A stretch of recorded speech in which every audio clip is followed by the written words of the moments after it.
নমস্কার বন্ধুরা, আজ আমি বাড়িতেই তৈরি করে নেব কেএফসি স্টাইলে ফ্রাইড চিকেন। এটা আমার ছেলের খুব ফেভারিট, ওর আবদারেই আজ আমি তৈরি করব।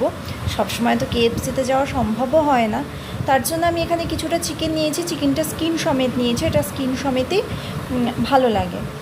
এবার চিকেনটাকে আমি কিছুটা জলের মধ্যে একটু ভিনিগার আর লবণ দিয়ে 10 মিনিট মতো ভিজিয়ে রেখে দেবো, তাহলে চিকেনটা খুব সুন্দর পরিষ্কার হয়। এরপরে চিকেনটাকে ভালোভাবে ধুয়ে আমি জল থেকে ভালোভাবে ছেঁকে ছেঁকে তুলে নিয়েছি। এরপর এর মধ্যে ম্যারিনেট করার জন্য দিলাম একটু লেবুর রস, একটু গোলমরিচ গুঁড়ো, দিলাম আদা রসুনের পেস্ট, একটু শুকনো লঙ্কার গুঁড়ো, আর দিলাম একটুখানি সয়া সস। এবার চিকেনটাকে আমি হাত দিয়ে ভালোভাবে মাখিয়ে নেব। চিকেনটা আমার ম্যারিনেট করা হয়ে গেছে। আমি একটা পাত্রে কিছুটা ময়দা নিয়েছি।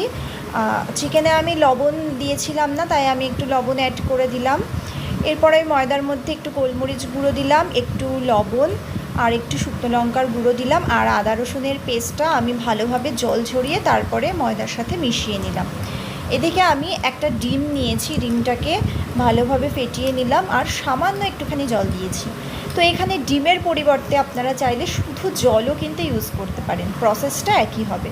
এরপর ওই ম্যারিনেট করা চিকেনের থেকে এক একটা পিস আমি ময়দা দিয়ে ভালোভাবে এইভাবে চেপে চেপে কোটিং করে নেব। তারপরে এটা আবার এই ডিমের গোলাটার মধ্যে দিয়ে দেব। আবার ডিমের গোলা থেকে তুলে পুনরায় আবার ময়দার সাথে ভালোভাবে এইভাবে হাত দিয়ে প্রেস করে করে অনেকটা টাইম নিয়ে কোটিংটা করে নিতে হবে। তারপরে খুব ভালোভাবে ময়দাটাকে হাতের সাহায্যে এইভাবে ঝেড়ে আলাদা একটা পাত্রে রেখে দেব ভেজে নেওয়ার জন্য।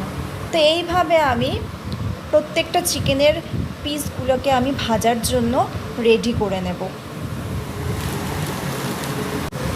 চিকেনের পিসগুলো ফ্রাই করার জন্য আমি কড়াইতে রিফাইন তেল গরম করে নিয়েছি। এবার এক একটা পিস আমি তেলের মধ্যে দিয়ে ভেজে নেব। এটা কিন্তু খুব সাবধানে ভাজতে হবে, লো ফ্লেমে ভাজতে হবে কিছুক্ষণ, 5 থেকে 7 মিনিট, না হলে কিন্তু কাঁচা থাকবে আর ক্রিস্পিও হবে না। তারপরে 1 মিনিট মতো মাঝারি আঁচে ভেজে নিলেই কিন্তু রেডি হয়ে যাবে ফ্রাইড চিকেন।